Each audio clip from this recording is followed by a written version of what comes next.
In my mother's wedding, three estranged daughters must come together within the estranged countryside where the mother is now getting married for the third time, which leads on to resolutions that have to come about along the way.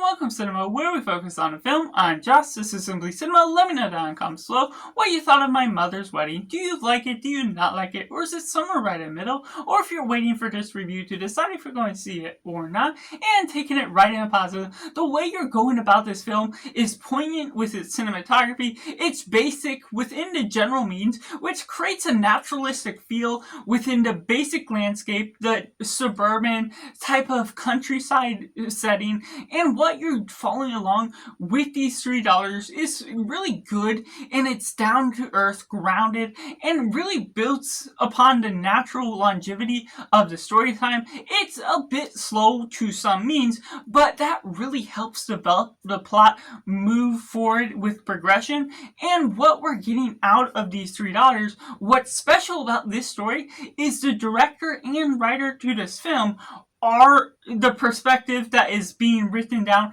on screen. So this is inspired by a true story from her that she is experiencing these things, and there's some creative roots used along the way with the animated drawing of what the daughter is feeling based on some of her past experiences, which really goes on to show a reflection of certain things that come about along the way, which creates the ideas to different conflicts, whether in marriages, whether with children, whether it's a lack of children, and the fame and the fortune that comes with one daughter versus the next, that leads on in a different resolution that has an impact, because now with the mother getting onto her third marriage based on her two husbands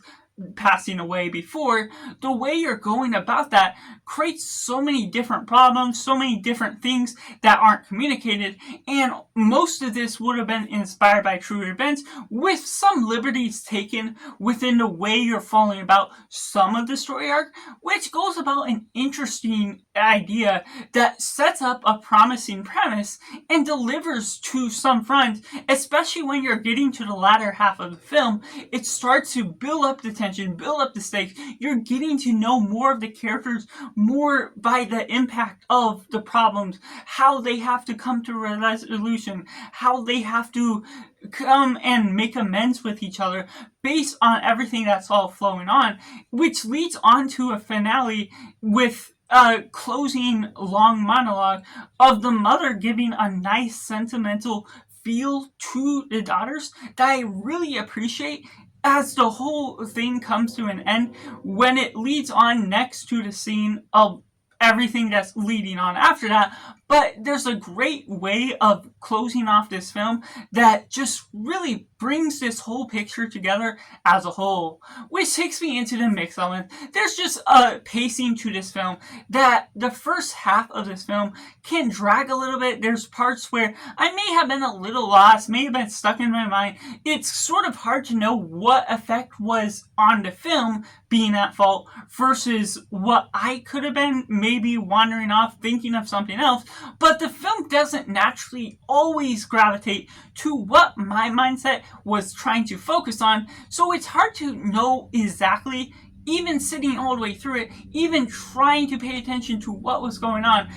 All of the dialogue was a little heavy in some parts over the course of the film, and for me particularly, I am a fan of films that are grounded, that go into a focused dialogue, that go and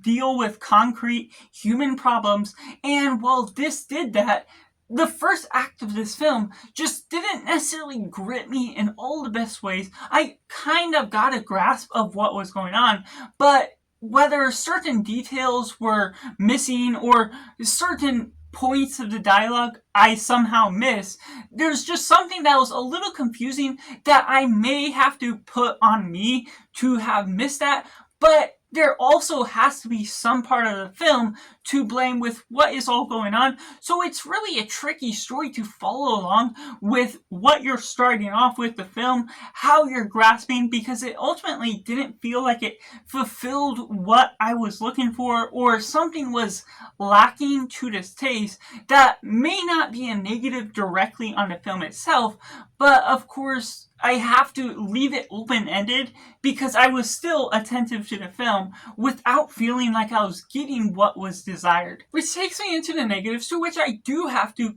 discredit the film for not providing enough information, not making the characters intriguing enough, especially in the beginning half, because once some of those problems progress, once things upend and rise within the tension, that's when it began to intrigue me without bringing any high-speed action paces, anything along the lines of that. It was still keeping the grounded narrative, the arguments, the other things, the different issues of different rumors or other things that are coming about that showed it's not just me lacking the interest in what was coming out of the story. There's just not necessarily a great pace with what you're taking out of it that naturally gave you the information progressively in a natural way, and being inspired by true events. I have to forgive it some in some means, because sometimes that's tricky to translate a story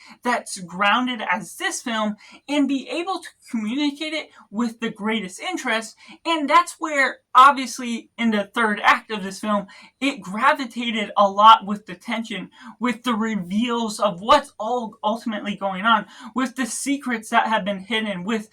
secrets that have to be shared. And where that leads on to when looking at the beginning of this film, I don't feel it set up the characters with enough interest for us to naturally care fully about what's going on, because once you get to the ending, obviously I ended up really understanding what was going on in these characters' lives, but it didn't align with what I was getting and receiving out of the information that was provided just coming out of the first half of this film, which wasn't necessarily a bad half. I was still getting the understanding of some basic general structure that is necessary to know in order to see the latter half of the film. But still then, it wasn't an engagement factor that was hyping up my interest, that was pulling me into the dialogue, enticing me by what was ultimately coming out of understanding the basic standards of who these characters were, the motivation, everything that was all flowing about, because it seems like some information, because it was kind of one-sided perspective on this one girl